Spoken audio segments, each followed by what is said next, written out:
Salut à tous, c'est Palawan et je suis très heureux de vous retrouver aujourd'hui pour parler de la nouvelle saison de koh sur laquelle nous avons enfin eu des annonces. Donc on va vraiment parler de cette nouvelle saison, de toutes les nouveautés qui nous attendent et je vous donnerai évidemment mon avis sur ces nouveautés. Alors, pour commencer, petit récapitulatif contextuel, il s'agit de la 22e saison régulière, saison classique de koh dans la numérotation officielle, mais en réalité il s'agit de la 20e saison puisque comme vous le savez sans doute, 2 saisons dans l'histoire de koh ont été annulées. Donc il s'agit vraiment d'une saison particulière à ce titre, mais également au titre du fait qu'il s'agit de la première saison tournée en temps de Covid, non seulement pour koh mais si je ne dis pas de bêtises, pour toute édition internationale. Il n'y a aucune autre édition internationale qui a tourné une nouvelle saison du format koh ou Survivor avant koh les Américains ne s'y sont pas risqués, et les Australiens, les Néo-Zélandais ou même les Sud-Africains, si je ne dis pas de bêtises, ont des éditions prévues, mais qui n'ont, à ma connaissance, pas encore été tournées. Donc c'était vraiment une première, c'était un gros risque qui a été pris par la production, et manifestement cela s'est bien déroulé, donc ça c'est quand même une plutôt bonne nouvelle. Et donc cette nouvelle saison de koh va s'intituler koh les armes secrètes. Alors je dois vous avouer que c'est un titre un peu particulier qui ne m'a pas tout de suite enthousiasmé. Il y avait des rumeurs autour de ce titre et finalement voilà, c'était des rumeurs qui ne me plaisaient pas trop. Moi ce n'est pas un titre que je trouve très accrocheur. J'aurais préféré justement que la production revienne plus au titre classique de koh et propose par exemple le titre de la destination, donc pourquoi pas un koh Taha ou koh Polynésie, voire même koh Tahiti. Mais finalement la production a opté pour koh les armes secrètes. Alors je dois avouer que ce n'est pas un titre qui m'enchante, mais c'était également le cas de koh les 4 terres, et finalement on a fini par s'y faire.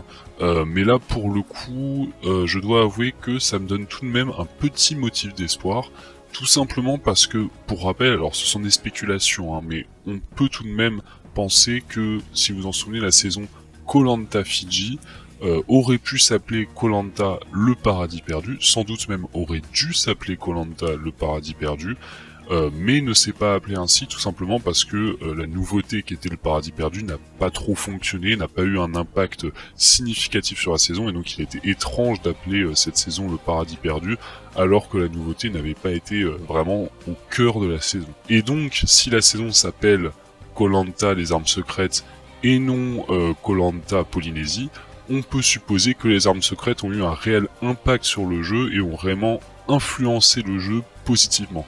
Alors c'est une spéculation, mais disons que c'est un motif d'espoir. A noter également que c'est un retour au format classique de koh c'est-à-dire avec 20 aventuriers et 2 équipes, ce qui n'avait pas été le cas depuis, justement on y revient, koh Fidji, donc en 2017. Donc c'est vraiment un retour au format classique qui peut apporter de bonnes comme de mauvaises choses, parce que pour rappel les 2 dernières saisons sous ce format classique, qui étaient donc koh l'île au trésor et koh Fidji, n'étaient pas des éditions très populaires je pense dans la fanbase, et qui moi personnellement ne m'ont pas vraiment enchanté. C'est parmi je trouve les 2 pires saisons de l'histoire de koh. Mais cela étant dit, ce format a aussi apporté d'excellentes saisons, voire même des saisons qui sont vraiment dans le top du top des saisons de koh. Je pense bien évidemment à koh Raja Ampat, ou par exemple à koh Johor. Donc ça peut apporter de bonnes comme de mauvaises choses, ça dépendra aussi beaucoup du casting, et je reviendrai évidemment sur ce casting dans les prochains jours. Je vous sortirai une vidéo d'analyse des différents portraits qui ont été révélés du coup à l'occasion de la révélation du titre et des nouveautés, mais pour l'instant on va vraiment se concentrer sur ces nouveautés. Mais juste avant d'en parler, un dernier point également sur le fait que l'aventure durera cette fois 35 jours, c'est une première dans l'histoire de koh.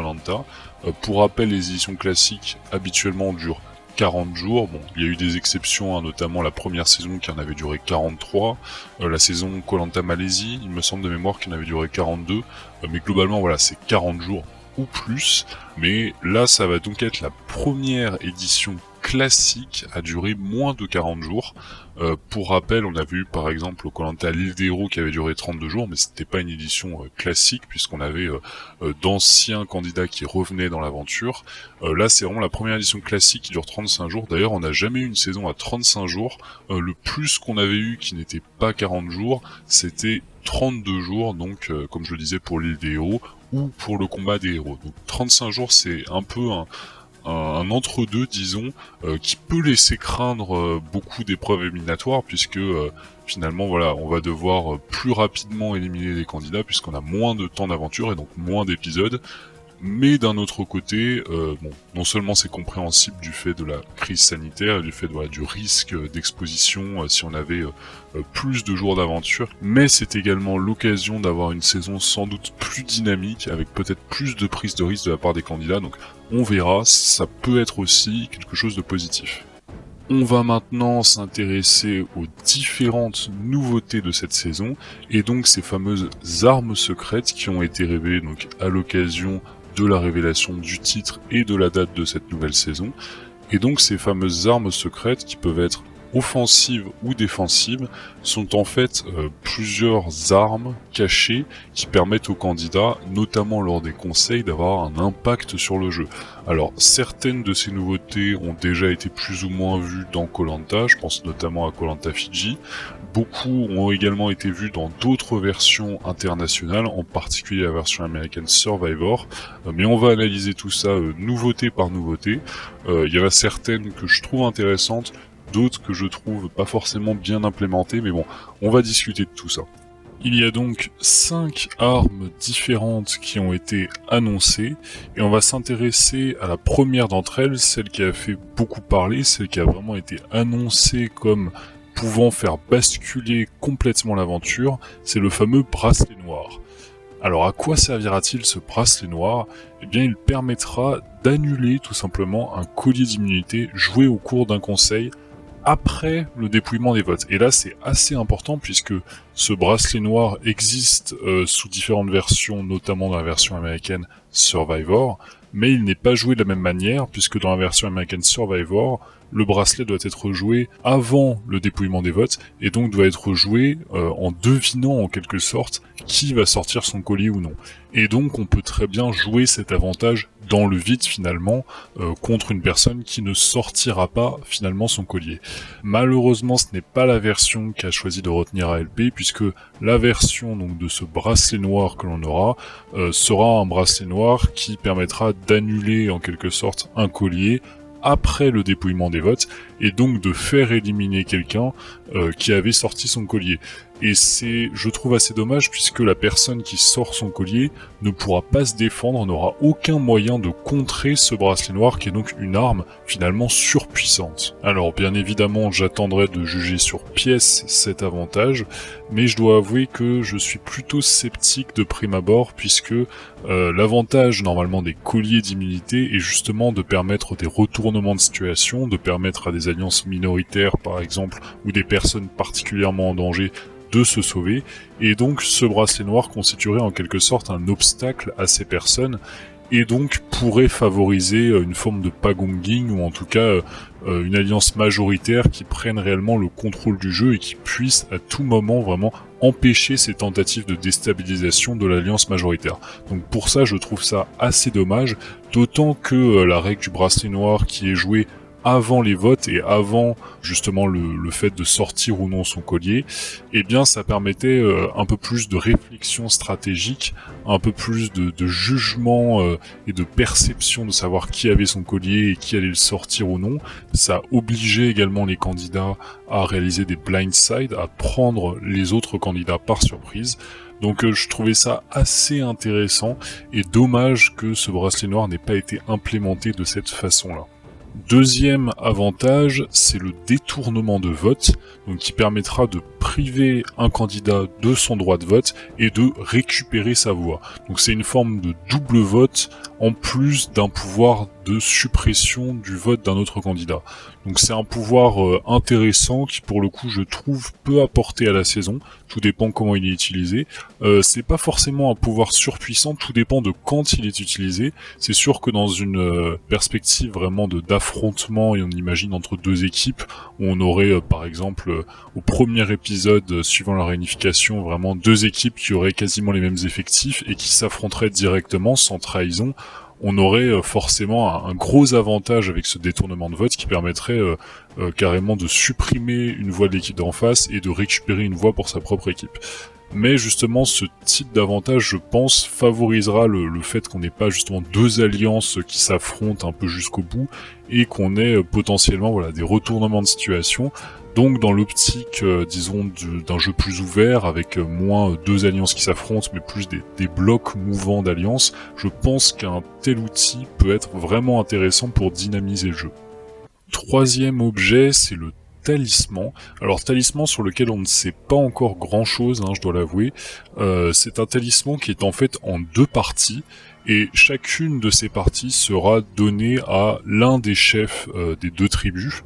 Alors on ne sait pas vraiment quel sera le rôle des chefs dans l'aventure, on ne sait pas si les chefs auront réellement une importance comme c'était le cas par exemple dans la guerre des chefs, ou si ce seront des chefs qui seront plus, disons, des chefs symboliques.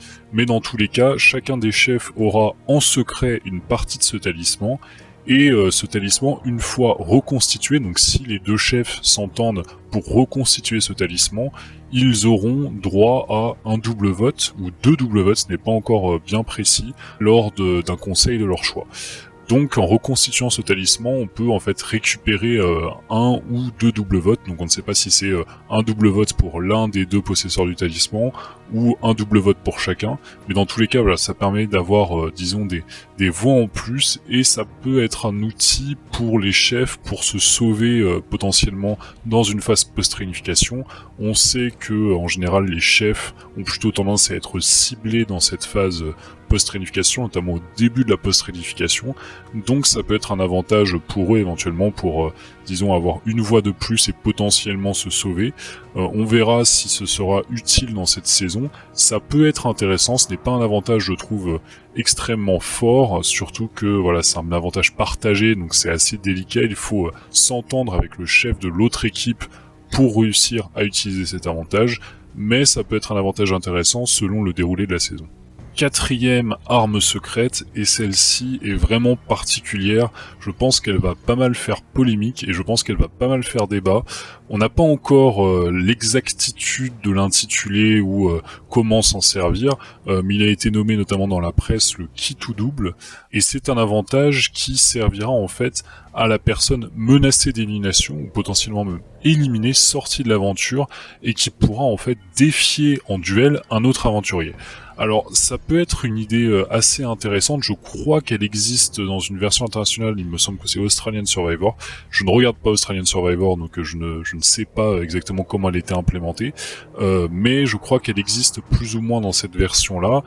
Sauf que dans Koh-Lanta, j'ai l'impression qu'elle va une nouvelle fois mal être implémentée, puisque dans les différents articles de presse qu'on a depuis justement la révélation des nouveautés de cette saison, j'ai un peu l'impression que ce kit ou double servirait en quelque sorte une fois que l'on est éliminé, une fois qu'on a eu le dépouillement de tous les votes et qu'on a appris qu'on était éliminé, et ce serait finalement une deuxième chance, presque une deuxième vie, à condition que l'on remporte le duel.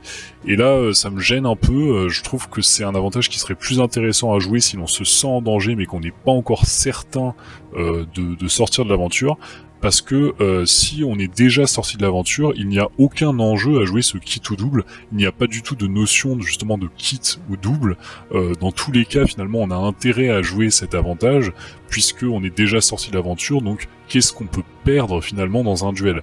Alors on ne sait pas exactement quel sera le type de duel, on peut imaginer potentiellement un duel physique, ou un duel potentiellement sur une épreuve statique de patience par exemple, mais le problème de cela c'est qu'une nouvelle fois, vous n'avez rien à perdre dans ce duel si vous êtes déjà éliminé. En revanche, la personne que vous défiez en duel, d'après ce que j'ai compris, pourrait potentiellement elle-même risquer l'élimination, donc si vous défiez quelqu'un en duel et que vous le battez, cette personne potentiellement pourrait sortir du jeu. Et là c'est vraiment problématique pour moi, c'est encore pire qu'une épreuve éliminatoire, parce qu'autant une épreuve éliminatoire vous avez au moins 5 ou 6 compétiteurs en face de vous, mais là vous avez un duel, vous avez une chance sur 2 potentiellement de sortir, simplement parce qu'une personne a décidé de vous défier. Donc c'est vraiment quelque chose qui peut être très problématique, je trouve, d'autant que la personne qui vient d'être éliminée et qui détient ce pouvoir a tout intérêt à vous défier, puisque elle n'a finalement plus rien à perdre. Au pire, elle perd le duel, elle est de toute façon éliminée. Donc d'après ce que j'ai compris, je trouve que les règles vraiment d'utilisation de ce pouvoir sont très problématiques. On verra quelle est réellement l'utilisation de ce qui tout double, mais de ce que j'en ai compris, si c'est une arme qui est utilisée après la révélation des bulletins, cela casse, je trouve, complètement certaines mécaniques du jeu, et cela défavorise complètement la personne qui est défiée. Donc je suis assez sceptique quant à cette arme en particulier. Enfin, dernière arme qui a été révélée et sur laquelle on a pour l'instant très peu d'informations, c'est l'ambassadeur secret, alors qui a priori sera utilisé, comme son nom l'indique, au moment de la réunification, au moment des ambassadeurs. Alors est-ce que ce sera un rôle un peu comme celui qu'avait eu Martin ou Anthony au moment de Raja Ampat, si vous vous en souvenez, où ils avaient pu espionner les deux ambassadeurs, donc qui étaient Olivier et Théura. Ils avaient pu glaner des informations. On se souvient que ça avait été très important parce que c'était vraiment à ce moment-là que Martin avait dit à Anthony de ne surtout pas révéler s'ils avaient trouvé un code des immunités, ce qui avait complètement renversé la phase post-réunification. Mais donc, est-ce que cet ambassadeur secret sera un rôle de ce type-là, ou est-ce que cet ambassadeur secret aura plus de pouvoir, aura un pouvoir décisionnel au moment des ambassadeurs, ou peut-être même au moment du conseil des ambassadeurs? C'est une vraie question qu'on peut se poser, parce que l'ambassadeur secret, voilà, ça peut faire à la fois référence à quelqu'un qui espionnerait, mais en même temps quelqu'un peut-être aussi qui pourrait avoir un pouvoir décisionnel. C'est difficile à dire, donc pour l'instant on a assez peu d'informations là-dessus, mais je trouve ça intéressant que la production essaye vraiment de trouver des nouveautés avec ces ambassadeurs qui, je le rappelle, mais sont vraiment une spécificité de Koh-Lanta. Essayer de trouver vraiment un twist inédit autour de ces ambassadeurs, je trouve ça assez intéressant, mais pour l'instant on a trop peu d'informations, donc on verra où tout cela nous mène. Voilà donc pour les armes secrètes qui ont été révélées dans la presse. Alors on verra ce que tout cela nous donne. Très franchement, je suis un peu dubitatif pour l'instant. Autant je trouve qu'il y a de bonnes idées dans ces armes secrètes, autant je suis assez dubitatif sur l'implémentation de certaines de ces armes, notamment sur le bracelet noir et également et en particulier sur le kit tout double, qui me semble assez peu valable dans sa version actuelle. On verra réellement comment c'est implémenté dans le jeu. J'attendrai évidemment de juger comment c'est joué dans le jeu, mais pour le coup, je trouve que voilà, certaines des armes peuvent potentiellement poser problème. Cela étant dit, ces armes peuvent être bonnes ou mauvaises. Ce qui fera réellement le sel de la saison, bien sûr, c'est le casting, au sens général bien sûr, mais également voir comment le casting s'emparera de ces différentes armes. Est-ce que le casting sera joueur? Est-ce que le casting utilisera ces différentes armes à bon escient pour nous proposer une saison de qualité?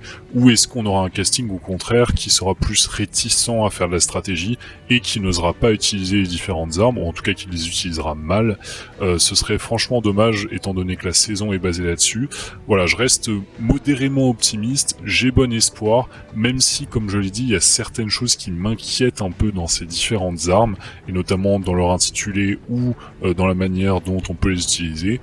On verra tout ça au moment de la diffusion, donc n'hésitez pas à vous abonner à la chaîne, je débrieferai chaque semaine les épisodes et on en discutera ensemble.